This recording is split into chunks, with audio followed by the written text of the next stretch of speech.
ಸ್ನೇಹಿತರ welcome back to Mahi updates plus YouTube channel. ನಾನು ನಿಮ್ಮ ಮಹಿಗೌಡ ಮಾತಾಡ್ತಿರೋದು. KCET 2024 ಅಪ್ಡೇಟ್ಗೆ ತಮಗೆಲ್ಲರಿಗೂ ಸಹ ಆತ್ಮೀಯವಾದ ಸ್ವಾಗತ. ಇವತ್ತಿನ ಈ ವಿಡಿಯೋದಲ್ಲಿ ಸುಮಾರು ಜನ ಸ್ಟೂಡೆಂಟ್ಸು ಕೇಳ್ತಿದ್ರೆ ಅಂಡ್ ಹಾಗೇನೂ ಸಹ ನಾನು ನಿಮಗೆ ಅಪ್ಡೇಟ್ ಮಾಡಬೇಕು ಅಂತ ಅಂದ್ಕೊಂಡಿದ್ದೆ. ಇಲ್ಲಿ KCET 2024 ಸರ್ ನೆಕ್ಸ್ಟ್ ಪ್ರೊಸೀಜರ್ ಏನಿದೆ ಸರ್, ಇಲ್ಲಿಯ ತನಕ ಹೋಗಿ ಈಗ ನೆಕ್ಸ್ಟ್ ಪ್ರೊಸೀಜರ್ ಏನಿರುತ್ತೆ ಸರ್, ಯಾವ ರೀತಿ ಇರುತ್ತೆ, ಫಸ್ಟ್ ರೌಂಡ್ ಕೌನ್ಸಿಲಿಂಗ್ ಯಾವ ರೀತಿ ನಡೆಯುತ್ತೆ ಸರ್, ಡೀಟೇಲ್ಡ್ ಅಪ್ಡೇಟ್ ವಿಡಿಯೋ ಬೇಕು ಅಂತ ಕೇಳ್ತಿದ್ರೆ ನಿಮ್ಮ ಒಂದು ರಿಕ್ವೆಸ್ಟ್ ಅಂತಾನೆ ಡೀಟೇಲ್ಡ್ ವಿಡಿಯೋನ ಹೇಳ್ತೀನಿ. ಫಸ್ಟ್ ರೌಂಡ್ ಕೌನ್ಸಿಲಿಂಗ್ ಯಾವ ರೀತಿ ಇರುತ್ತೆ ಅಂಡ್ ಹಾಗೇನೂ ಸಹ ಈ ಒಂದು ವೆರಿಫಿಕೇಶನ್ ಸ್ಲಿಪ್ ಬಗ್ಗೆ ಆಗಿರ್ಬೋದು, ಇನ್ನಷ್ಟು ಇಂಪಾರ್ಟೆಂಟ್ ಇನ್ಸ್ಟ್ರಕ್ಷನ್ಸ್ ಅನ್ನ ಕೊಡ್ತೀನಿ. ಎಲ್ಲರೂ ವಿಡಿಯೋನ ಅಂತ ಕೇಳ್ತಿದ್ರೆ ನಿಮಗೆ ಇನ್ನ ವಿತಿನ್ 10 days ಒಳಗಡೆ ವೆರಿಫಿಕೇಶನ್ ಸ್ಲಿಪ್ ಲಿಂಕ್ ಅನ್ನ ಬಿಡ್ತಾರೆ. ಆ ಒಂದು ಲಿಂಕ್ ಮೇಲೆ ಕ್ಲಿಕ್ ಮಾಡಿ ನೀವು ಒಂದು ವೆರಿಫಿಕೇಶನ್ ಸ್ಲಿಪ್ ಅನ್ನ ಡೌನ್ಲೋಡ್ ಮಾಡ್ಕೋಬೇಕಾಗುತ್ತೆ. ಅದರಲ್ಲಿ ನಿಮಗೆ ಸೀಕ್ರೆಟ್ ಕೀ ಅಂಡ್ ಹಾಗೇನೂ ಸಹ ಪಾಸ್ವರ್ಡ್ ಅನ್ನ ಕೊಟ್ಟಿರ್ತಾರೆ. ಅದು ನಿಮ್ಗೆ ಆಪ್ಷನ್ ಎಂಟ್ರಿ ಮಾಡೋ ಟೈಮಲ್ಲಿ ತುಂಬಾನೇ ಹೆಲ್ಪ್ ಆಗುತ್ತೆ. ಈಗ ನಿಮ್ಗೆ ವೆರಿಫಿಕೇಶನ್ ಸ್ಲಿಪ್ ಅದಾದ್ಮೇಲೆ ನಿಮ್ಗೆ ನೋಡಿ ಫಸ್ಟ್ ಒಂದು ಕಂಪ್ಲೀಟ್ ಸ್ಕೆಡ್ಯೂಲ್ ಅನ್ನ ಬಿಡ್ತಾರೆ. ಆ ಒಂದು ಕಂಪ್ಲೀಟ್ ಸ್ಕೆಡ್ಯೂಲ್ ಅಲ್ಲಿ ಏನೆಲ್ಲ ಇರುತ್ತೆ ಅನ್ನೋದನ್ನ ಹೇಳ್ತೀನಿ. ಮೊದಲಿಗೆ ಫಸ್ಟ್ ರೌಂಡ್ಗೆ ಸೀಟ್ ಮ್ಯಾಟ್ರಿಕ್ಸ್ ಅನ್ನ ರಿಲೀಸ್ ಮಾಡ್ತಾರೆ. ಮೊನ್ನೆ ರಿಲೀಸ್ ಮಾಡಿರೋದು ಅದು ಡ್ರಾಫ್ಟ್ ಸೀಟ್ ಮ್ಯಾಟ್ರಿಕ್ಸ್. ಈಗ ನೆಕ್ಸ್ಟ್ ಫಸ್ಟ್ ರೌಂಡ್ ಸ್ಕೆಡ್ಯೂಲ್ ಅಲ್ಲಿ ನಿಮ್ಗೆ ಸೀಟ್ ಮ್ಯಾಟ್ರಿಕ್ಸ್ ಅನ್ನ ಕೊಡ್ತಾರ. ಯಾವೊಂದು ಕಾಲೇಜಲ್ಲಿ ಯಾವೊಂದು ಕ್ಯಾಟಗರಿಗೆ ಎಷ್ಟು ಸೀಟ್ಸ್ ಅವೈಲೇಬಿಲಿಟಿ ಇದಾವೆ ಏನು ಅಂತ ಹೇಳ್ಬಿಟ್ಟು ನೀವು ಆ ಒಂದು ಸ್ಕೆಡ್ಯೂಲ್ ಅಲ್ಲಿ ನೋಡ್ಕೋಬಹುದು. ಆಗಿರುತ್ತೆ ಒಂದು ಡೇಟ್ ಅನ್ನ ಮೆನ್ಷನ್ ಮಾಡ್ತಾರ. ಆ ಒಂದು ಡೇಟ್ ಗೆ ನಿಮ್ಗೆ ಸೀಟ್ ಮ್ಯಾಟ್ರಿಕ್ಸ್ ಅನ್ನ ರಿಲೀಸ್ ಮಾಡ್ತಾರೆ. ಸೀಟ್ ಮ್ಯಾಟ್ರಿಕ್ಸ್ ಅನ್ನ ರಿಲೀಸ್ ಮಾಡಿದ ಆದ್ಮೇಲೆ ಕಾಲೇಜ್ಗಳಿಗೆ ಆಪ್ಷನ್ ಎಂಟ್ರಿ ಮಾಡೋದಕ್ಕೆ ಒಂದು ಆಪ್ಷನ್ ಎಂಟ್ರಿ ಲಿಂಕ್ ಅನ್ನ ಆಕ್ಟಿವೇಟ್ ಮಾಡ್ತಾರೆ. ಇದೆಲ್ಲಾನು ಸಹ ಈಗ ಫಾರ್ ಎಕ್ಸಾಂಪಲ್ ಒಂದು ಡೇಟ್ ಅನ್ನ ಕೊಟ್ಟು ಟೈಮಿಂಗ್ಸ್ ಅನ್ನ ಕೊಟ್ಟಿರ್ತಾರೆ. ಆ ಒಂದು ಟೈಮಿಂಗ್ಸ್ ಇಂದ ಇಷ್ಟೊಂದು ಟೈಮಿಂಗ್ಸ್ ವರ್ಗು ನಿಮ್ಗೆ ಆಪ್ಷನ್ ಎಂಟ್ರಿ ಲಿಂಕ್ ಓಪನ್ ಇರುತ್ತೆ ಅಂತ ಹೇಳ್ಬಿಟ್ಟು ಒಂದು ಸ್ಕೆಡ್ಯೂಲ್ ಅಲ್ಲಿ ಕ್ಲಿಯರ್ ಆಗಿ ಮೆನ್ಷನ್ ಆಗಿರುತ್ತೆ. ಫಾರ್ ಎಕ್ಸಾಂಪಲ್ ಇವತ್ತು ಓಪನ್ ಆಗ್ಬಿಟ್ಟು ನಾಳೆ ನೈಟ್ ವರ್ಗು ಸಹ ಈ ಒಂದು ಲಿಂಕ್ ಆದ್ರೆ ಇರುತ್ತೆ. ಅಷ್ಟವರೆಗೂ ಆ ಒಂದು ಲಿಂಕ್ ಆದ್ರೆ ಆಕ್ಟಿವ್ ಅಲ್ಲಿ ಇರುತ್ತೆ. ಅಲ್ಲಿಯ ತನಕ ನೀವು ಒಂದು ಆಪ್ಷನ್ ಎಂಟ್ರಿಯನ್ನ ಮಾಡ್ಕೋಬಹುದು ಕಾಲೇಜಸ್ ಅನ್ನ. ಅದಾದ್ಮೇಲೆ ನಿಮ್ಗೆ ಏನಿರುತ್ತೆ ಅಂದ್ರೆ ಫಸ್ಟ್ ರೌಂಡ್ ಅಲ್ಲಿ ಮಾರ್ಕ್ ಅಲಾಟ್ಮೆಂಟ್ ರಿಸಲ್ಟ್ಸ್ ಆದ್ರೆ ಇರುತ್ತೆ. ಆ ಒಂದು ಮಾರ್ಕ್ ಅಲಾಟ್ಮೆಂಟ್ ರಿಸಲ್ಟ್ಸ್ ಅಂತ ಅಂದ್ರೆ ನಿಮ್ಗೆ 100% ಅದೇ ಒಂದು ಕಾಲೇಜ್ ಸಿಗುತ್ತೆ ಅಂತ ಅಲ್ಲ, ಒಂದು ಎಕ್ಸ್ಪೆಕ್ಟೇಷನ್. ಇಲ್ಲಿ ನೋಡಿ ಮಾರ್ಕ್ ಅಲಾಟ್ಮೆಂಟ್ ಏನಾಗುತ್ತೆ ಅಂತ ಅಂದ್ರೆ ಮಾರ್ಕ್ ಅಲಾಟ್ಮೆಂಟ್ ಅಲ್ಲಿ ಸಿಕ್ಕಿರುವಂತಹ ಸೀಟ್ ನಿಮ್ಗೆ ಸಿಗ್ಬೋದು ಅಥವಾ ಸಿಗದೆ ಇರಬಹುದು.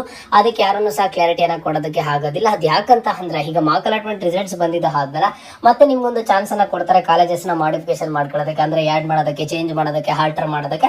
ಹಾಗಾಗಿ ನಿಮ್ಗೆ ಮಾರ್ಕ್ ಅಲಾಟ್ಮೆಂಟ್ ಅಲ್ಲಿ ಸಿಕ್ಕಿರುವಂತಹ ಸೀಟೇ ಸಿಗೋದಿಲ್ಲ. ನಿಮ್ಗೆ ಒಂದು 80% of the chances mark allotment ಅಲ್ಲಿ ಸಿಕ್ಕಿರುವಂತಹ ಕಾಲೇಜೇ ಸಿಗುತ್ತೆ ಇನ್ ಕೇಸ್ ಏನು ಚೇಂಜಸ್ ಮಾಡಿಲ್ಲ ಅಂತ ಅಂದ್ರೆ. ಅಂಡ್ 20% ಹೇಳೋದಕ್ಕೆ ಆಗೋದಿಲ್ಲ. ಹಾಗೆ ನಿಮ್ಗೆ ಫಸ್ಟ್ ಮಾರ್ಕ್ ಅಲಾಟ್ಮೆಂಟ್ ರಿಸಲ್ಟ್ಸ್ ಅನ್ನ ಬಿಡ್ತಾರೆ.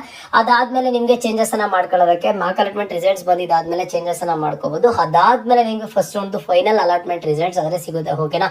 ನಿಮ್ಗೆ ನೋಡಿ ಫಸ್ಟ್ ರೌಂಡ್ ರಿಸಲ್ಟ್ಸ್ ಸಿಕ್ಕಿದ ಆದ್ಮೇಲೆ ಕಾಲೇಜ್ ಕಟ್ ಆಫ್ ಆದ್ರೆ ಸಿಗುತ್ತೆ. ಅಲ್ಲಿಯ ತನಕ ನಿಮ್ಗೆ ಈ ವರ್ಷದ ಕಾಲೇಜ್ ಕಟ್ ಆಫ್ ಆದ್ರೆ ಸಿಗೋದಿಲ್ಲ. ಫಸ್ಟ್ ರೌಂಡ್ ರಿಸಲ್ಟ್ಸ್ ಬಂದಿದ್ದ ಆದ್ಮೇಲೆ ಕಾಲೇಜಸ್ ಕಟ್ ಆಫ್ ಆದ್ರೆ ಗೊತ್ತಾಗುತ್ತೆ. ಆ ಒಂದು ಕಟ್ ಆಫ್ ಅಲ್ಲಿ ನೀವು ನೋಡಬಹುದಾಗುತ್ತೆ ಎಷ್ಟು ರ್ಯಾಂಕಿಂಗ್ ತನಕ ಕಾಲೇಜಲ್ಲಿ ಸೀಟ್ ಅನ್ನ ಅಲರ್ಟ್ ಮಾಡಿದಾರೆ ಅಂತ ಹೇಳ್ಬಿಟ್ಟು ನಿಮ್ಗೆ ಫಸ್ಟ್ ರೌಂಡ್ ರಿಸಲ್ಟ್ಸ್ ಬಂದಿದ್ದಾದ್ಮೇಲೆ ಗೊತ್ತಾಗುತ್ತೆ. ಈಗ ಫಸ್ಟ್ ರೌಂಡ್ ರಿಸಲ್ಟ್ಸ್ ಬಂದಿದ್ದಾದ್ಮೇಲೆ ನಿಮ್ಗೆ ಕಟ್ ಆಫ್ ಸಹ ಸಿಗುತ್ತೆ. ಅಂಡ್ ಹಾಗೇನು ನೀವು ಚಾಯ್ಸ್ ಎಂಟ್ರಿಯನ್ನ ಮಾಡಬೇಕಾಗಿರುತ್ತೆ. ಆ ಒಂದು ಚಾಯ್ಸ್ ಎಂಟ್ರಿಯಲ್ಲಿ ಚಾಯ್ಸ್ 1, ಚಾಯ್ಸ್ 2, ಚಾಯ್ಸ್ 3, ಚಾಯ್ಸ್ 4 ಅಂತ ಆಪ್ಷನ್ಸ್ ಇರುತ್ತೆ. ಅದು ನಿಮ್ಗೆ ತುಂಬಾನೇ ಇಂಪಾರ್ಟೆಂಟ್ ಆಗಿರುತ್ತೆ. ಈ ಒಂದು ಚಾಯ್ಸಸ್ ಬಗ್ಗೆ ನಾನು ಡೀಟೇಲ್ಡ್ ಆಗಿ ವಿಡಿಯೋನ ಮಾಡಿ ತಿಳಿಸ್ಕೊಡ್ತೀನಿ. ಈಗ ಸದ್ಯಕ್ಕೆ ನೀವು ಸ್ಟೂಡೆಂಟ್ಸ್ ಇಷ್ಟನ್ನ ತಿಳ್ಕೊಂಡಿರಿ. ಇನ್ನು ನಿಮ್ಗೆ ಅತಿ ಶೀಘ್ರದಲ್ಲೇ ವೆರಿಫಿಕೇಶನ್ ಸ್ಲಿಪ್ ಅನ್ನ ಡೌನ್ಲೋಡ್ ಮಾಡ್ಕೊಳ್ಳೋದಕ್ಕೆ ಲಿಂಕ್ ಅನ್ನ ಬಿಡ್ತಾರೆ. ವೆರಿಫಿಕೇಶನ್ ಸ್ಲಿಪ್ ಅನ್ನ ಡೌನ್ಲೋಡ್ ಮಾಡ್ಕೊಳ್ಳಿ. ಅಂಡ್ ನಿಮ್ಗೆ ಒಂದು ಇಂಪಾರ್ಟೆಂಟ್ ಇನ್ಸ್ಟ್ರಕ್ಷನ್ ಏನು ಅಂತ ಅಂದ್ರೆ ಫಸ್ಟ್ ರೌಂಡ್ ಅಲ್ಲಿ ಆದಷ್ಟು ಸಹ ಎಷ್ಟು ಕಾಲೇಜಸ್ ಬೇಕು ಅಷ್ಟು ಕಾಲೇಜಸ್ ನ ಆಡ್ ಮಾಡ್ಕೋಬಿಡಿ. ಯಾಕಂತ ಅಂದ್ರೆ ಸೆಕೆಂಡ್ ರೌಂಡ್ ಅಲ್ಲಿ ನಿಮ್ಗೆ ಯಾವುದೇ ತರದ ಕಾಲೇಜಸ್ ನ ಆಡ್ ಮಾಡೋದಕ್ಕೆ ಆಗೋದಿಲ್ಲ. ಡಿಲೀಟ್ ಮಾಡ್ಕೋಬಹುದು, ಪ್ರಿಯಾರಿಟಿ ನಂಬರ್ಸ್ ಅನ್ನ ಚೇಂಜ್ ಮಾಡ್ಕೋಬಹುದು ಅಷ್ಟೇ. ಹಾಗಾಗಿ ಫಸ್ಟ್ ರೌಂಡ್ ಅಲ್ಲೇ ಆದಷ್ಟು ಮ್ಯಾಕ್ಸಿಮಮ್ ನಂಬರ್ ಆಫ್ ಕಾಲೇಜಸ್ ಅನ್ನ ಆಡ್ ಮಾಡಿ. ಖಂಡಿತವಾಗ್ಲೂ ಸಹ ಸೀಟ್ ಸಿಗುತ್ತೆ. ರ್ಯಾಂಕಿಂಗ್ ಎಷ್ಟೇ ಇರಲಿ ಮೋರ್ ನಂಬರ್ ಆಫ್ ಕಾಲೇಜಸ್ ಅನ್ನ ಆಡ್ ಮಾಡಿ. ಆದಷ್ಟು ಲಾಸ್ಟ್ ಇಯರ್ ಕಟ್ ಆಫ್ ಅನ್ನ ನೀವು ರೆಫರೆನ್ಸ್ ಮಾಡಿ. ಈ ವರ್ಷದ ಕಟ್ ಆಫ್ ನಿಮ್ಗೆ ಫಸ್ಟ್ ರೌಂಡ್ ರಿಸಲ್ಟ್ಸ್ ಆಗಿದ್ದ ಆದ್ಮೇಲೆ ಸಿಗುವಂತದ್ದು. ಸ್ಟೂಡೆಂಟ್ಸ್ ಗಳಿಗೆ ಇದೊಂದು ನೆನಪಿರ್ಲಿ. ಇನ್ನ ಏನೇ ಡೌಟ್ ಇದ್ರೆ ಕಮೆಂಟ್ ಬಾಕ್ಸ್ ಅಲ್ಲಿ ಕಮೆಂಟ್ ಅನ್ನ ಮಾಡಿ. ಅಂಡ್ ಹಾಗೇನು ಸಹ ನಮ್ಮ ಒಂದು ಚಾನಲ್ಗೆ ಹೆಚ್ಚಿಗೆ ಸಪೋರ್ಟ್ ಮಾಡಬೇಕು. ಅಂಡ್ ನಮ್ಮ ಒಂದು ಚಾನಲ್ ಅಲ್ಲಿ ಸ್ಪೆಷಲ್ ಮೆಂಬರ್ ಆಗಿ ಜಾಯ್ನ್ ಆಗಬೇಕು ಅಂತ ಅಂದ್ರೆ ಸಬ್ಸ್ಕ್ರೈಬ್ ಬಟನ್ ಪಕ್ಕದಲ್ಲಿ ಜಾಯಿನ್ ಬಟನ್ ಕಾಣಿಸಿರುತ್ತೆ. 29 rupees ಪರ್ ಮಂತ್ ಗೆ ಕೊಟ್ಬಿಟ್ಟು ಜಾಯಿನ್ ಆಗಿ ನೀವು ನಮಗೆ ಸಪೋರ್ಟ್ ಅನ್ನ ಮಾಡಬಹುದು, ಹೆಚ್ಚಿಗೆ ಸಪೋರ್ಟ್ ಮಾಡಬಹುದು. ಅಂಡ್ ಹಾಗೇನು ನೀವು ಸ್ಪೆಷಲ್ ಮೆಂಬರ್ ಆಗ್ತೀರಾ. ನಿಮ್ಗೆ ಏನೇ ಡೌಟ್ ಇಲ್ಲಿ ಕ್ಲಾರಿಫೈ ಅನ್ನ ಮಾಡ್ತೀವಿ. ಒಂದಿಷ್ಟು ಬೆನಿಫಿಟ್ಸ್ ನಿಮ್ಗೂ ಸಹ ಇದೆ, ನಮಗೂ ಇದೆ. ಹಾಗಾಗಿ ಸ್ಟೂಡೆಂಟ್ಸ್ ಎಲ್ಲರೂ ಸಹ ಜಾಯಿನ್ ಆಗ್ಬಿಟ್ಟು ಸಪೋರ್ಟ್ ಅನ್ನ ಮಾಡಬಹುದು. ಅಂಡ್ ಇದೇ ತರದ ಎಲ್ಲ ಹೆಚ್ಚಿನ ಅಪ್ಡೇಟ್ಸ್ಗಾಗಿ ಮಹಿ ಅಪ್ಡೇಟ್ಸ್ ಪ್ಲಸ್ ಯೂಟ್ಯೂಬ್ ಚಾನಲ್ ಅನ್ನ ಈ ಕೂಡಲೇ ಎಲ್ಲರೂ ತಪ್ಪದೆ ಸಬ್ಸ್ಕ್ರೈಬ್ ಅನ್ನ ಮಾಡ್ಕೊಳ್ಳಿ.